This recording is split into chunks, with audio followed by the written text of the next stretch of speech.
Namaskar दोस्तों, welcome to channel Toxicology on board. Today in this video we'll be discussing another DABT topic related questions. These questions are not from ABT recertification, but the questions are taken from the senior most toxicology in the fraternity. So let's directly dive into the questions. As I told you, these questions are taken from PK Gupta, as well as some questions are taken from the Rauser notes.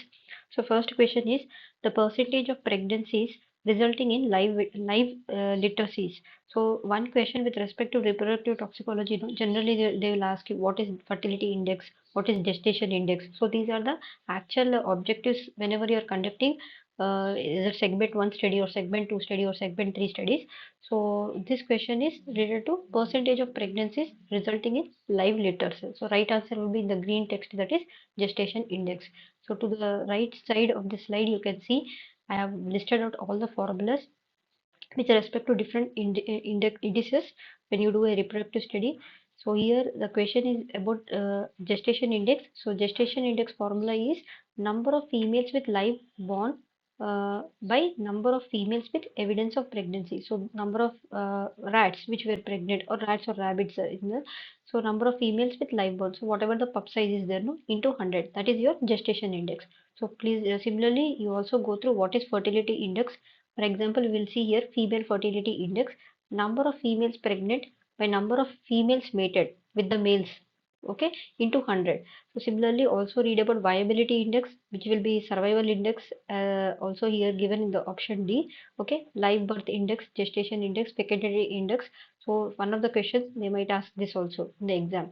Next question is the lactation index in rats is the, so we need to identify the right answer will be in the green text, that is percentage of animals which are alive at 4 days that survive the 21-day lactation period. So for example, a rat was pregnant, baby was born, and that particular baby rat pup is on the lactation. It is feeding the mother's milk, and the percentage of animals alive at 4 days that survive the 21-day lactation period. After the 21-day lactation period, this 4-day survival will be considered as your lactation index in the case of rats. Okay, now we'll see question number 3. Question number 3 is something related to neurotoxicity. So in this entire slide, we'll quickly go through what are the different neurotoxicity studies with respect to OECD guidelines also. So the question is, which of the following statement is false? So we need to identify the false statement. False statement is the developing nervous system, it is insensitive to toxicant exposure. Very clearly, actually, since the whether it is developing, whatever the experiment system, whether it is rat, mice, or rabbit, or dog, or monkey, the brain is still under developing stage. So that the way a chemical is exposed, how the brain reacts, it is highly sensitive. Okay, developing brain is highly sensitive when compared to the adult brain, because still the neurological neural network is still developing in the case of developing species, whether it's rat, rabbit, monkey, dog, or including human. So here the statement is completely wrong. The developing nervous system, it is insensitive to toxicant exposure is a wrong statement. It should be sensitive to do toxicant exposure. Okay, so we'll see other three options also. Option A is there is a good concordance between human and animal neurotoxicity assessment. So first we have to understand they are talking about the agreement. So concordance means there is an agreement between whatever the animal data, animal neurotoxicity data, no, it is correlating with that of the human. So there is an agreement. Whatever the observations which you are seeing in the case of animal trial is similar to that of the human trial. So here the meaning of concordance is that thing. So pause here. Also go back and read about these kind of terminology you will come across in the case of statistics as well as in the case of epidemiological this thing. So studies. So see, but very quickly we'll go through about this concordance here. Explanation. Evaluating the concordance between human and animal neurotoxicity assessment reveals strong qualitative agreement. As I told you, agreement between the animal data as well as human data. Identifying if an agent is hazard, whatever the chemical to which you are exposed, though a quantitative differences exist. Why? Because there will be an interspecies variation will be there. Okay, often due to species specific pharmacokinetics, because the same chemical will be metabolized by the rat differently, by the dog differently, by the human differently, like that. Okay, so Second is monkeys can be used to test low level effects of neurotoxicants. So this is also true. There are certain neurotoxicity tests in which test species is monkey. In vitro cell cultures can be used in case of neurotoxicity evaluation. So apart from in vivo studies also, in vivo models also, rat models are like that. There are certain in vitro cell cultures also. Towards the last paragraph we'll discuss. Very quickly we'll go through what are the OECD guidelines which are specifically for identifying the neurotoxicity, that is CNS, CNS damage. So we have OECD test guideline 424, 426, 418, 419. Very quickly we'll go through what are the title of the each guideline. So OECD 424 is for neurotoxicity study in the case of rodents, that is in the case of mice and rat, designed to detect and characterize potential neurotoxicity in the young adult rats. So developing brain of the rat will be there no through functional behavioral neurological assessment. So please go and read in detail about functional observation battery. Like this, some rotor test, motor test, grip test, some FOB test they will be doing, swim test, maze test. Okay. Next one is developing neurotoxicity study, that is guideline, OECD guideline 426. What is the main objective of OECD 426? We will see focuses on assessing neurodevelopmental hazards. It involves evaluating offspring. From here, the experimental population is young adult, whereas in the case of OECD 426 is the experimental animal is from the offspring from the womb through an adulthood for gross neurological abnormalities, learning memory, whether they are able to memory, that is maze test like that, and neuropathology. Also CNS they will be performing pathology. Okay, different type of staining, histopathology they will be doing under this OECD guideline 426. Now we'll see guideline OECD 418 as well as 419, which is specifically for organophosphorus type of poisoning. So delayed type of neurotoxicity. Delayed means exposure is there. The person, the exposed population or the experimental population is not showing the effects immediately, but after the cessation of the stoppage of the exposure, after several months or several days, then such adverse effects are seen. So that type of, to identify that type of toxicity, it is called delayed neurotoxicity. Guideline is 418 as well as 419, specifically evaluate delayed neurotoxic effects of organophosphorus substances, usually utilizing adult hen as a test subject. So this type of what is the test subject is adult hen. So with respect to this neurotoxicity in the case of hen, there is one video in my channel. I will give the link in the description. You can go and read. Generally, this has been absolute from the ABT brochure. It might come under broader umbrella as OECD guidelines. I am not sure whether it will come in exam or not. FOB related questions, it keeps coming in exam. Next, very quickly, option D will see what are the in vitro cell cultures to reduce the animal testing. So, keeping in alignment with your 3R principles. Always, whether it is OECD or ICH, always the new guidelines whichever is coming now, they are trying to be in alignment with 3R principle. So, how to minimize the testing? So, that is the reason adult hen this type of toxicity is also not allowed. So, to reduce animal testing, cost and time, the OECD is spearheading the integration of this DNT, that is delayed neurotoxicity, and in vitro battery of this neurotoxicity, a battery of 17 distinct in vitro assay that measure the chemical effects on critical neurodevelopmental processes. So in that may be learning, functional, walking, gait, this type of observations might be there. Okay, so pause here, go back, check what is this DNT-IVB also. Okay, now we'll enter into question number 4. So previously we have learned about, first one we learned about gestation index, then we have discussed about lactation index, then we discussed about neurotoxicity, different OECD guidelines. Now we are discussing cytokine. So one question with respect to cytokine. In that we'll discuss about FIH and MABEL approach also. So let's quickly go through the question.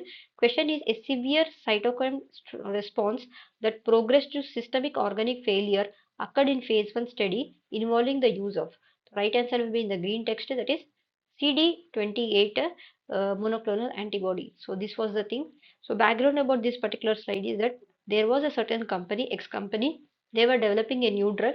The nature of the drug was monoclonal antibody, CD28 monoclonal antibody.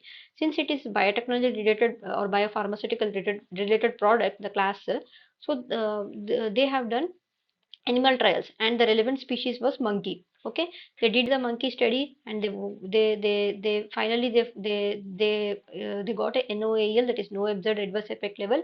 They as like a conventional molecule, they followed this NOAEL by safety approach. They derived the into HED, and they further derived into MRSD, that is maximum recommended safe dose, and they ended up with a value which was used, the dose which was used in the case of first in human dose or phase 1 clinical trial. So for the trial they considered 6 patients. So they gave to these 6 patients the dose, okay, which is derived from the monkey study. So what has happened, immediately this 6 patient, they started showing cytokine storm. Means there is a rapidly release of this inflammatory mediators into these 6 patients, and finally they were showing life threatening effects. So then after this catastrophic disaster, no, then the regulatory agencies, whether it is EMA, FD, or so and so toxicologists, they realized that what was the reason why, even though they had a very good monkey study based on which FIH was decided, yet they failed this trial. The reason was that whatever this new drug, the drug code is TGN1412. This particular drug, no, when it was tested in monkey, there was a certain receptor, that is to which this drug has to bind. Those receptors were absent in the case of monkey, but the same drug, when it was given to human, this drug went and bind to the receptors and started showing the reaction. Then they have understood receptor occupancy, receptor binding, relevant species, all these things came into picture. It's a very good learning it was then. And also realized that for all molecules, particularly for large molecules and biopharmaceuticals or biotechnology derived products or antibodies, no, you cannot go for a novel approach, you have to go for mabel approach. So there is another approach. So how to decide FIH? You have to go for minimum anticipatory biological effect level will be there. Based on that fractionation of this mabel approach, you will be considering FIH. So in the next slide also we'll try to read, understand why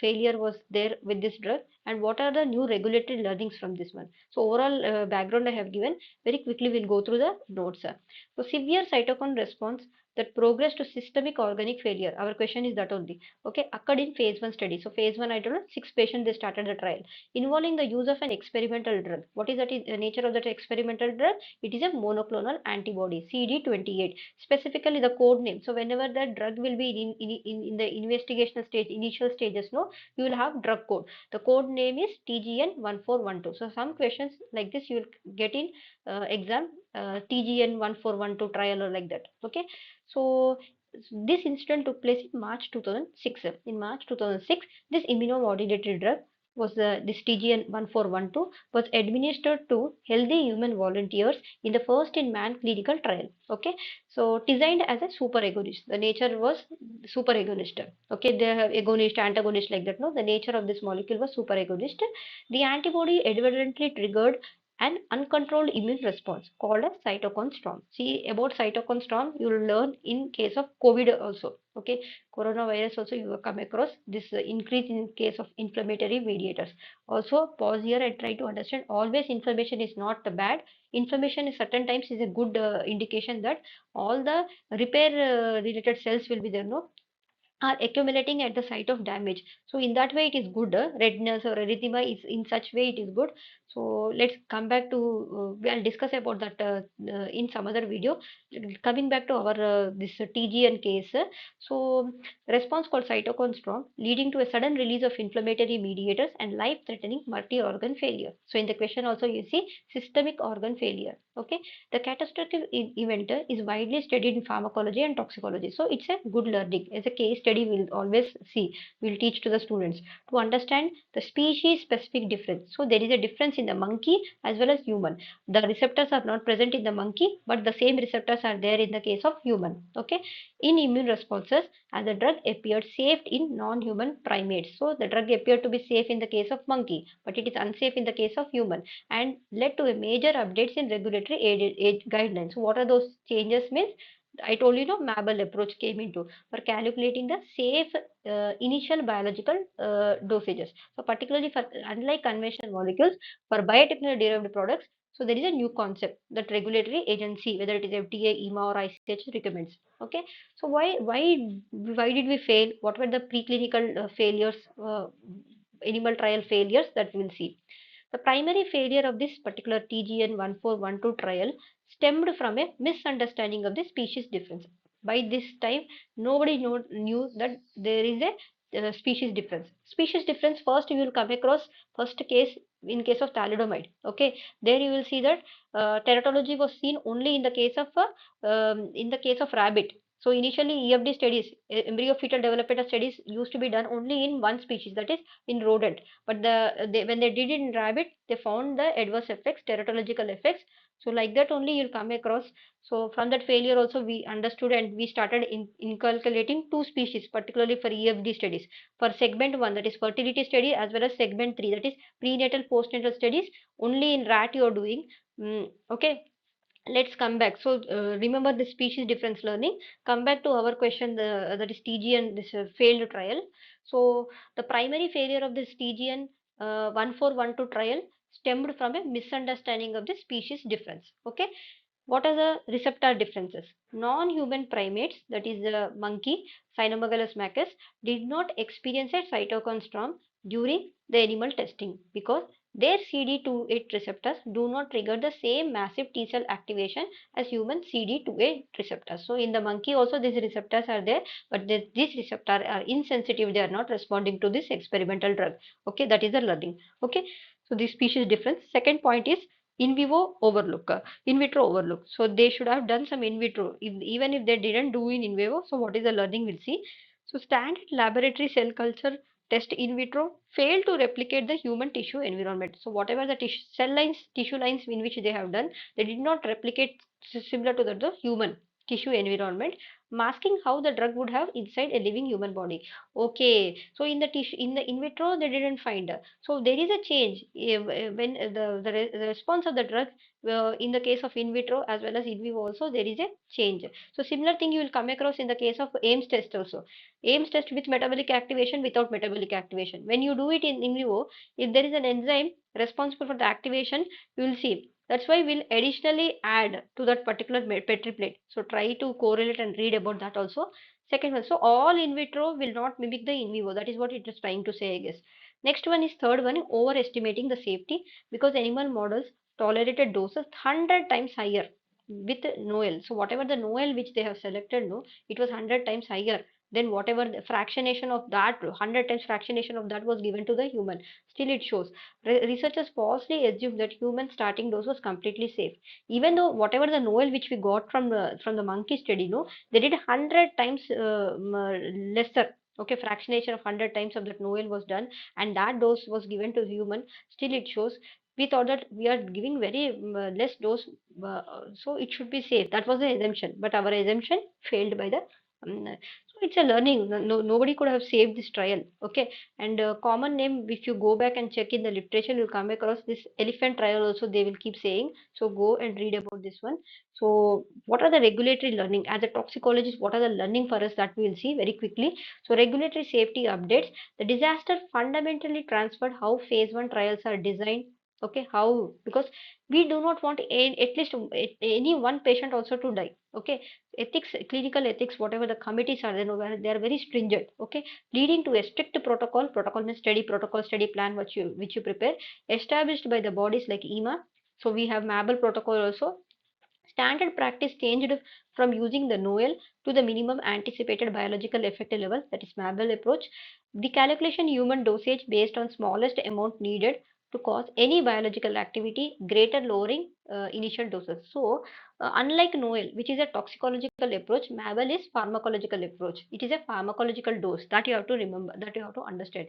Okay. Next is sequential dosing. Another biggest blunder what they have done in this case of trial is to all the 6 patients they immediately given means all the 6 patients were exposed to the drug at the same time. Generally, what now the agency is suggesting is that start with one patient. If the first patient is showing fine, then you go for the second, third, fourth patient like that. So that is what sequential dosing. In the case of clinical trials protocols, also you'll come across SAD and MAD studies. That is single ascending dose, multiple ascending dose. Also you'll come across those people who are writing clinical protocol. They'll understand what I'm trying to say. So correlate here and see. And in case of acute toxicology, that is OECD 420 or 423, also you will come across this ascending doses. Okay, so one dose out of 3 animals, give it to one animal. Then if the animal appears to be fine, then give it to two animals. No, that correlation you have to do and read here. So coming back to our this thing, sequential dosing. Administering a drug to an entire cohort simultaneously. So here in the case, 6 patients was banned. So start with one patient. Rules now mandate staggering doses. Staggering is stepwise, meaning one volunteer receives the drug and is monitored before the next person is dosed. Very simple. Very simple learning is there. Okay. Next one is third one is infusion period. Bolus rapid injections of high risk biological drugs were replaced by slow, controlled intravenous infusion to prevent sudden immune spikes. I don't know how the drug was administered. Probably it was a bolus injection. So what the agency is suggesting is that regulatory agency suggesting go for, instead of going for the bolus injections when you are going to the first patient, go for slow and controlled intravenous infusions. So pause here. Try to read about this very good diagram it is given. So whenever you're going, whenever you're deciding this first in human dose, no, there are three different approaches are there. So once if it is coming from a toxicological study, Noel, then you have to divide it with convert it into MRSD. You have to derive this MRSD, that is maximum recommended safe dose, by converting it to HED, that is human equivalent dose. There is a separate FDA guideline will be there. I could have given the guideline here. First in human trials guideline, FDA it is there. They will give you different conversion factor, 6.1, 3.2 like that, HED conversions. So you have to divide it by 10.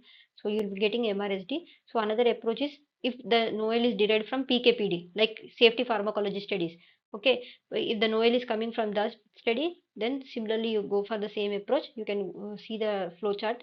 And here in the case of Mabel approach or a PAD, PAD is pharmacodynamically active dose.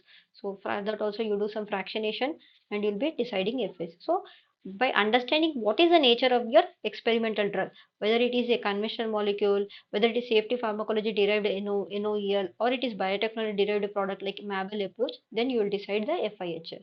Okay. So in addition to whatever the TGN 1412 trials, no, generally regarding that only most of the toxicologists or pharmacologists will discuss this particular case only. There are two more additional failures which took place under phase 1 trial are mentioned. One was BIA 10-2474, which took place in 2016. This is something like fatty acid inhibitor was there. So in this one patient died in the case of France because there was a permanent, and rest of the 4 other patients they showed a permanent brain damage. And another case study was Jesse Gessler. This is the particular patient. This is an 18-year boy. They started phase 1 with a gene therapy trial, and he started showing a catastrophic reaction to this adenoviral vector. Okay, so these are the two more additional cases in addition to TGN 1412. Go back and read if you are interested in detail. So most of the questions they'll ask, they will discuss only TGN 1412 only. So now we'll see another last question number 5. So question number 5 is something related to human genome. Okay, so it has been postulated that within the human genome, how much variability in DNA sequence exists between any two individuals. If example, I am and you, in between both of us, what is the genetic variation? The right answer will be green text, that is 0.1%. So let's see what is the similarity and how much is what is the range in the case of difference. Genome between any two typical humans, me and you, are approximately 99.6% to 99.9% identical. So if me and you are there, So at least there will be 99.9% similarity will be there in between us. Okay, this means that only about 0.1% to 0.4% of the DNA sequence varies between individuals. Now we can question. So if both of us are 99% identical, how this small percentage of variation is going to change, bring so much changes between two individuals? So the right answer, the explanation is, despite this small percentage, it represents a massive amount of physical variation due to sheer size of human genome, approximately 3 billion base pairs. If you look into this particular genome structure, no, so we have such huge complex structure is there. In that 0.1% is also huge variation it is going to cause overall. So base pair, so we have different types of differences will be there. That is base pair differences, single nucleotide variants, and structural variations. This variability amounts to 3 to 4 million distinct sequences between any two individuals. Single nucleotide, you can see in the case of cytosine and thymine, cytosine will go and bind like that. Okay, so small variances dictate individual traits. So because of this 0.1% variation also, there is appearance change in the case of eye color, change in the case of metabolism. That's why you can see fast acylators, slow acetylators in the case of acetylcholine reaction. And you can see alcohol also, there is a variation, the metabolism also. Okay, eye color also. Certain people have brown eye color, blue color, green color, like that. Okay, and certain people are more susceptible to certain diseases when compared to other population. So these are the responsible changes. This 0.1% change in gene variation is also very much having value. So like that. So hope from this video you were able to learn in detail. We have learned about cytoconstron, that is Mabel approach we have discussed, genome variability we have discussed about fertility index, lactation index, and one more topic we have discussed. Um, so thank you so much. Be curious. For any questions, you can always write a mail to arya.priyanka18@gmail.com. All the best for your exam.